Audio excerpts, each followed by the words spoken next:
Ataques fatais envolvendo orcas em cativeiro chocaram o mundo e levantaram um alerta sobre os riscos dessa prática. Estas são as histórias reais por trás de cada tragédia. Número 7. Alexis Martinez e Keto. Durante quase toda a sua vida, Keto nunca sentiu o mar aberto. Nunca perseguiu uma presa viva nem nadou por quilômetros ao lado de seu grupo natural. Ele foi criado em cativeiro e treinado para apresentações. No Loro Park, em Tenerife, Keto se tornou a atração principal, atraindo multidões de turistas que queriam ver de perto uma baleia assassina. Ele chegou a ser transferido entre instalações para diferentes espetáculos, mas em 2009, algo começou a mudar. Naquele ano, durante os preparativos para o show de Natal do parque, Keto estava no tanque de treinamento com Alexis Martinez, de 29 anos. Alexis era um treinador experiente, que já havia passado anos trabalhando com orcas. Os dois se conheciam bem, e suas rotinas sempre haviam ocorrido sem problemas. Mas, no dia 24 de dezembro, tudo mudou. No início, Keto parecia estranho, deixando de realizar alguns de seus movimentos habituais, mas permanecendo próximo à superfície, quieto e imóvel. Alexis ficou ao seu lado, provavelmente percebendo que algo estava errado, mas sem saber o quão grave poderia ser. Um funcionário relatou depois que percebeu algo incomum. Keto parecia se posicionar de forma a impedir que Alexis alcançasse a plataforma do palco, como se não quisesse que ele saísse. Quando foi dado o sinal subaquático para encerrar, e Alexis começou a se afastar nadando, Keto se aproximou devagar no início, mas aumentando a pressão. Outro treinador, observando da lateral, tentou usar sinais de controle que sempre haviam funcionado, mas Keto não respondeu. Ele usou o focinho, o rosto, para empurrar Alexis com força até o fundo da piscina. A situação ficou grave rapidamente. O treinador em terra passou para os sinais de emergência, tentando retomar o controle. Por um momento, parecia que Keto estava se acalmando. Ele subiu à superfície para respirar, mas em segundos mergulhou novamente, retornando com Alexis equilibrado em seu rosto, boca fechada. Então soltou-o, e Alexis afundou lentamente. O pânico tomou conta. Os treinadores correram para isolar Keto, mas ele resistiu, parando próximo ao portão como se estivesse brincando. Somente quando uma rede de segurança foi liberada na água é que ele se deslocou para o tanque adjacente. Isso deu tempo suficiente para a equipe recuperar o corpo de Alexis no fundo. Os ferimentos eram devastadores: hemorragia interna, múltiplas lacerações de órgãos, fraturas por compressão e marcas de mordida. Não havia como salvá-lo. A autópsia confirmou a morte causada pelo ataque da orca. E o pior era saber que aquilo não veio do nada. Especialistas já haviam alertado sobre as condições das orcas no Loro Park. Os tanques criavam um ambiente de tédio, frustração e estresse emocional. Sem uma fêmea dominante para organizar a hierarquia social, as interações se tornavam imprevisíveis. Keto e os outros viviam constantemente em ajuste, tentando estabelecer domínio e rotina. O tédio era tão extremo que as orcas arrancavam pedaços do revestimento de metal usado para a impermeabilização, apenas para se ocupar. Quando animais feitos para velocidade, laços sociais e quilômetros de oceano são confinados em tanques rasos e apertados, seus instintos se distorcem. A pressão cresce até que algo se rompe. A tragédia de Keto e Alexis deixou mais que luto. Expôs a tensão gerada por manter animais marinhos poderosos confinados para entretenimento. Criaturas inteligentes, emocionais e socialmente complexas, quando privadas da liberdade de viver como deveriam, quebram. E às vezes essa quebra é fatal. Número 6. Kasatka e Ken Peters. Um dos casos mais perturbadores de agressão envolvendo orcas teve como protagonista uma fêmea chamada Kasatka. O incidente aconteceu na SeaWorld de San Diego, no dia 29 de novembro de 2006. O que ocorreu durante aquele espetáculo noturno deixou todos atônitos. O treinador Ken Peters estava executando um truque de rotina chamado Rocket Hop, em que a baleia impulsiona o treinador para fora da água. Mas, em vez de completar o movimento, Kasatka se virou bruscamente e agarrou Peters pelo pé, arrastando-o para o fundo. O que se seguiu foram 9 minutos de puro terror. Kasatka levou Peters para as profundezas, mantendo-o preso. De tempos em tempos, ela o trazia à superfície, permitindo apenas um rápido gole de ar, antes de afundá-lo novamente. E nada disso aconteceu longe do público. A plateia assistia chocada, e tudo foi registrado em vídeo. Em um momento de oportunidade, Peters conseguiu se soltar quando Kasatka relaxou a pressão. Outros treinadores reagiram rapidamente, estendendo uma rede como barreira para proteger o treinador. Isso permitiu que ele nadasse até a segurança. Kasatka ainda tentou segui-lo, mas Peters conseguiu escapar. Sobreviveu com o pé quebrado e múltiplas perfurações, mas poderia ter sido muito pior. O que tornava a situação ainda mais alarmante é que não era a primeira vez. Kasatka já havia atacado treinadores antes, inclusive o próprio Peters, em 1999. Esse segundo incidente levantou sérias questões, principalmente porque envolvia a mesma orca e o mesmo treinador. Peters mais tarde disse que não acreditava que Kasatka quisesse matá-lo. Comparou o risco a dirigir um carro todos os dias, sabendo que acidentes podem acontecer. Contou que mesmo enquanto era arrastado, sentia que ela acabaria soltando-o. Mas essa visão não era compartilhada por todos. Para muitos, o ataque não foi aleatório. Quando um predador marinho é retirado do oceano, mantido em um tanque, isolado de seu habitat e forçado a fazer truques por anos, eventualmente ele pode romper seu limite. Especialistas que analisaram o vídeo apontaram um detalhe adicional. Durante a apresentação, o filhote de Kasatka estava vocalizando em outro tanque. Essas chamadas poderiam ter causado estresse ou despertado um instinto protetor, explicando a súbita agressividade no truque. A vida de Kasatka terminou em 2017, quando foi sacrificada após desenvolver um tipo incurável de pneumonia. Estimava-se que ela tivesse entre 40 e 42 anos, uma idade longa para padrões de cativeiro, mas marcada por isolamento, estresse e, no fim, tragédia. Esse caso fez muita gente refletir. Até onde um animal pode aguentar antes de quebrar?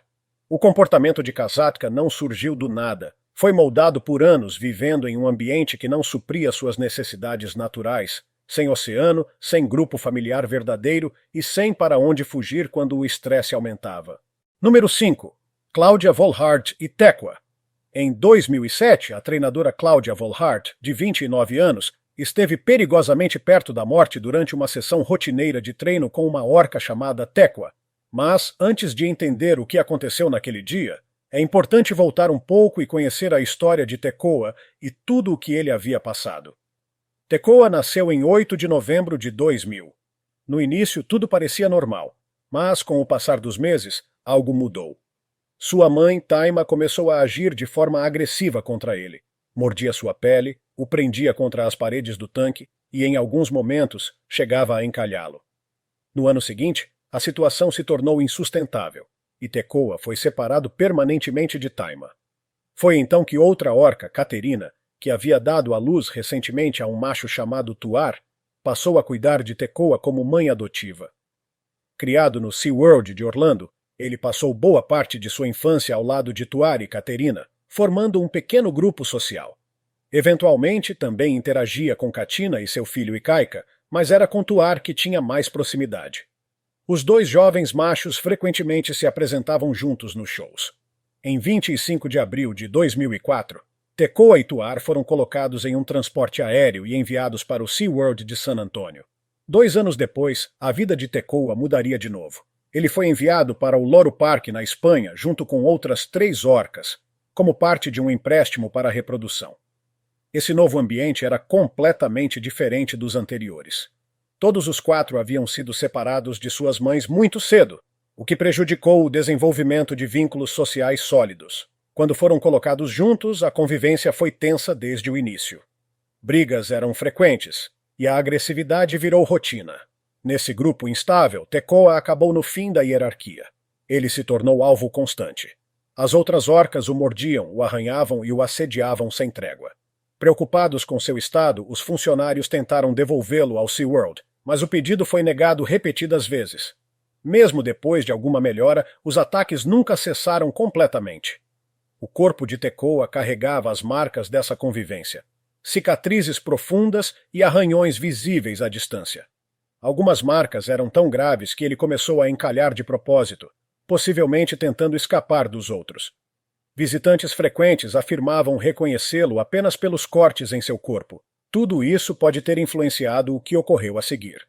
Claudia Volhard, que trabalhava no Loro Parque desde 2003, já treinava Tekwa havia cerca de 1 ano quando aconteceu o ataque.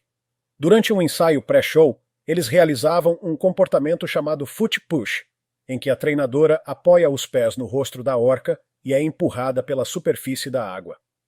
Naquele dia, no meio do movimento, Tekoa mudou o comportamento repentinamente. Ele puxou Cláudia para baixo d'água, levou-a até o fundo e depois a trouxe de volta à superfície, repetindo esse ciclo várias vezes. Os colegas correram para ajudar até conseguirem retirá-la da água. Cláudia sofreu fratura dupla no antebraço e danos em um dos pulmões. Foi levada rapidamente ao hospital e estabilizada. Surpreendentemente, ela decidiu voltar ao trabalho depois da recuperação. No entanto, novas regras foram impostas. Apenas treinadores de nível sênior poderiam interagir com Tekoa, e qualquer tipo de trabalho na água com ele foi proibido. É fácil rotular um animal como perigoso depois de um ataque, mas a história de Tekoa mostra que há muito mais por trás. Ele foi retirado da família, transferido entre parques, colocado em grupos instáveis e submetido a anos de estresse e agressão. Seu ambiente era artificial, limitado e, muitas vezes, hostil. Esse histórico não é apenas sobre uma orca que atacou. É sobre o que acontece quando criaturas selvagens são mantidas em condições que nunca deveriam enfrentar. Número 4. Annette X e Shamu. Nem toda a apresentação sai como planejado, especialmente quando a estrela pesa várias toneladas e tem dentes afiados projetados para caçar. Em 20 de abril de 1971, a secretária de Relações Públicas da SeaWorld, Annette X, foi convidada a participar de um truque promocional. O plano parecia simples. Ela montaria nas costas de uma orca chamada Shamu, atravessando a piscina, usando apenas um biquíni. Câmeras gravavam, o público observava, e tudo começou sem problemas. Por alguns segundos, X manteve o equilíbrio sobre a orca. Mas, no final do trajeto, algo mudou. Sem aviso, Shamu a lançou para fora de seu dorso. Antes que alguém pudesse reagir, mordeu a perna dela e se recusou a soltar. O clima alegre se transformou em caos. Shamu arrastou Annette pelo tanque, mantendo as mandíbulas presas. Mergulhadores pularam na água com barras de metal, tentando forçar a baleia a abrir a boca. Qualquer movimento brusco poderia piorar a situação e causar ferimentos mais graves. Depois de muito esforço, conseguiram libertá-la. Annette foi retirada da piscina e desmaiou devido ao choque. Com ferimentos profundos, precisou de 25 pontos e foi levada ao hospital. Mais tarde entrou com um processo contra a SeaWorld. Embora a decisão inicial tenha sido favorável, a indenização foi revertida em instâncias posteriores. O ataque aumentou o debate sobre manter animais selvagens gigantes em tanques fechados. Forçar um animal adaptado ao oceano a viver em um espaço limitado e a interagir com humanos para entretenimento é abrir espaço para comportamentos imprevisíveis e, por vezes, violentos. Número 3. Shouka ataca a treinadora. Em 2012, um público lotado no Six Flags Discovery Kingdom presenciou algo totalmente inesperado. Uma orca nascida em cativeiro, chamada Shouka, então com 19 anos, apresentava-se normalmente quando de repente se tornou agressiva. No início tudo parecia dentro do planejado, mas sem qualquer sinal prévio, Shouka avançou em direção à área do palco, arremessando seu corpo contra a treinadora em um movimento repentino e potente. O impacto levantou a treinadora no ar, e logo em seguida a orca a empurrou para dentro da água. O espetáculo foi imediatamente interrompido, deixando o público confuso e preocupado. Foi a primeira vez que Shouka foi filmada agindo de forma agressiva contra um treinador diante dos espectadores. Porém, entre os bastidores, essa reação não foi exatamente uma surpresa. Treinadores já comentavam que ela podia ser imprevisível. O ex-treinador de orcas, John Hargrove, que havia trabalhado de perto com Shouka, lembrava de momentos preocupantes. Em um episódio marcante, Hargrove sinalizou para que Shouka passasse por baixo dele para que pudesse montar em suas costas, um truque que já haviam praticado diversas vezes, mas naquele dia, ela simplesmente ignorou o comando e investiu contra ele. O choque o derrubou na água e o lançou com força contra a parede acrílica do tanque. O público pode ter interpretado como parte do show, mas para Hargrove aquilo foi um claro sinal de que algo estava errado. Um detalhe importante ocorreu cerca de um ano antes do ataque público. Em 2011, Shouka perdeu seu companheiro de tanque, um golfinho nariz de garrafa chamado Merlin, que foi removido de sua instalação. Desde então, ela passou a viver completamente sozinha. Orcas, na natureza, jamais vivem isoladas. Elas dependem de interação constante com outros membros do grupo.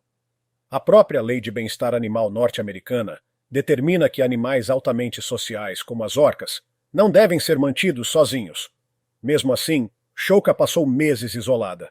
Especialistas apontam que orcas em isolamento prolongado tendem a se tornar mais agressivas, além de desenvolver comportamentos anormais e sinais de sofrimento psicológico. O caso de Shouka não é apenas um episódio isolado de um animal atacando sem motivo. É o reflexo de anos vivendo em condições artificiais, privadas dos elementos essenciais de sua espécie. A agressividade que vemos em momentos como esse muitas vezes não surge do nada. Ela vem de um acúmulo silencioso de frustração, solidão e necessidades não atendidas. Número 2. Dawn Brancheau e Chili Kun. Ela era o rosto do show. Dawn Brancheau não era apenas uma treinadora no SeaWorld Orlando, era uma das maiores atrações do parque. Visitantes se encantavam ao vê-la interagir com as enormes orcas que saltavam e giravam com perfeição ao seu lado. Para quem assistia, parecia uma relação perfeita entre ser humano e animal. Mas, por trás das apresentações, havia uma realidade mais complexa. Dawn sempre sonhou em trabalhar com animais marinhos. Formou-se em psicologia e comportamento animal, ganhando experiência inicial com golfinhos em Nova Jersey antes de conquistar o emprego dos sonhos no SeaWorld. Apenas 2 anos após ser contratada, já treinava orcas. Para manter o preparo físico necessário para nadar e se apresentar com animais tão grandes, Dawn seguia uma rotina rigorosa de exercícios. Era conhecida pela paciência, disciplina e energia serena. Seu rosto aparecia em outdoors e propagandas do parque, sempre ao lado das baleias que treinava. Entre essas orcas estava Chili Kun, um macho gigantesco com mais de 5,5 metros de comprimento e pesando mais de 5,5 toneladas, mantido em cativeiro havia mais de 3 décadas. Dawn e Chili Kun tinham construído um vínculo ao longo dos anos, e colegas afirmavam que ela confiava nele e o tratava com cuidado. Mas ela também reconhecia os riscos da profissão. No dia 24 de fevereiro de 2010, logo após o término de um show ao meio-dia, Dawn estava interagindo com Chili Kun na borda da piscina, durante a atração Dine with Shamu. Turistas ainda estavam sentados próximos, observando-a deitada ao lado do animal, rosto colado ao dele. De repente, Chili Kun a agarrou. Alguns acreditaram que ele a puxou pelo rabo de cavalo. Outros relatos indicaram que foi pelo ombro. Seja como for, ela foi arrastada para dentro da água. O que se seguiu foi horrível. O ataque não foi rápido. Durou cerca de 45 minutos. Chili Kun a arrastava e lançava pela piscina com violência. Treinadores tentaram de tudo. Redes, comida, comandos de emergência. Nada funcionou.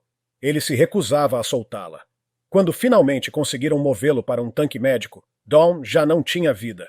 O exame revelou ferimentos devastadores. Um braço amputado, escalpo arrancado, múltiplas costelas quebradas, mandíbula fraturada e coluna vertebral rompida. A causa da morte foi uma combinação de trauma contundente e afogamento. Após o ataque, Chili Kun deixou de se apresentar ao público e passou a viver isolado na maior parte do tempo, flutuando de forma apática em um tanque nos bastidores, até sua morte em janeiro de 2017. A tragédia de Dawn não foi a primeira associada a Chili Kun, mas reacendeu debates sobre os impactos psicológicos do cativeiro em animais tão inteligentes. Se qualquer ser fosse mantido preso por toda a vida, forçado a entreter para receber alimento, sua saúde mental se degradaria, e para orcas, essa ruptura pode se manifestar de forma explosiva. O caso levou a SeaWorld a anunciar o fim do programa de reprodução de orcas. Para muitos, no entanto, essa decisão chegou tarde demais. Número 1. O caminho trágico de Chili Kun. Muito antes do ataque que tirou a vida de Dawn Brancheau, já havia sinais de alerta. Episódios de agressividade, mudanças de comportamento e rotinas quebradas. Para entender sua história, é preciso voltar ao início, a milhares de quilômetros dos tanques da SeaWorld. Em 1983, Chili Kun, então com apenas 2 anos, foi capturado nas águas geladas da Islândia. Arrancado de seu grupo familiar, foi colocado em um tanque de concreto no Parque Hafnarfjordur Marine Zoo, sem espaço para nadar livremente. À medida que crescia, a restrição de movimento só piorava. Em 1984, foi transferido para o Sealand of the Pacific, no Canadá. Inicialmente parecia uma melhoria, mas rapidamente surgiram problemas. O tanque tinha apenas 8 metros de largura, e Tilikum foi colocado junto com 2 fêmeas mais velhas, Haida II e Nutka IV. Elas não o aceitaram. Mordiam sua pele e o feriam com frequência, gerando feridas e até úlceras estomacais. Em fevereiro de 1991, ocorreu a primeira tragédia fatal envolvendo Tilikum. Kelty Byrne, treinadora e estudante de biologia marinha, caiu acidentalmente na piscina. Ela tentou sair, mas as 3 orcas a impediram, puxando-a para o fundo repetidas vezes. Durante cerca de 10 minutos foi arrastada e impedida de alcançar a borda. Seu corpo só foi recuperado horas depois. O Sealand nunca se recuperou do incidente e fechou 18 meses depois. Tilikum foi então enviado para o SeaWorld de Orlando. Mas os problemas continuaram. Em julho de 1999, outro caso chocou. O corpo de Daniel Dukes, de 27 anos, foi encontrado sobre as costas de Tilikum. Ele havia entrado no parque como visitante comum e, à noite, conseguiu acessar o tanque. Não se sabe exatamente o que aconteceu, mas na manhã seguinte estava morto.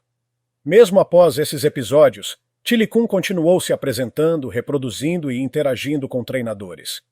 Até o fatídico dia em que matou Dawn Brancheau. Olhando para trás, fica difícil tratar cada ataque como um evento isolado. Um animal feito para percorrer quilômetros de oceano, privado de seu grupo e confinado por décadas, acumula traumas. No caso de Tilikum, essa pressão resultou em 3 mortes conhecidas. Sua agressividade não veio do nada. Foi construída pelas condições impostas durante toda a sua vida. Essas histórias mostram que, por trás de cada espetáculo com orcas, existe uma realidade marcada por confinamento, estresse e riscos que muitas vezes ficam escondidos do público. Quando animais tão inteligentes, sociais e poderosos são privados de seu ambiente natural, não é apenas sua liberdade que é tirada, é a própria essência do que eles são. As tragédias que marcaram a vida desses treinadores e das próprias orcas não podem ser vistas como incidentes isolados ou acidentes de trabalho. Elas são o resultado direto de décadas de práticas que colocam o entretenimento acima do bem-estar animal. Enquanto continuarmos a ignorar as necessidades reais desses gigantes dos mares, novos episódios de sofrimento, tanto para os animais quanto para as pessoas, continuarão a acontecer. O oceano é o único palco onde eles realmente pertencem. Se tiver gostado do vídeo, deixe seu like e inscreva-se em nosso canal para acompanhar todas as novidades. Continue por aqui e assista a mais vídeos clicando em um desses vídeos que estão aparecendo na sua tela. Cuidem-se, amigos!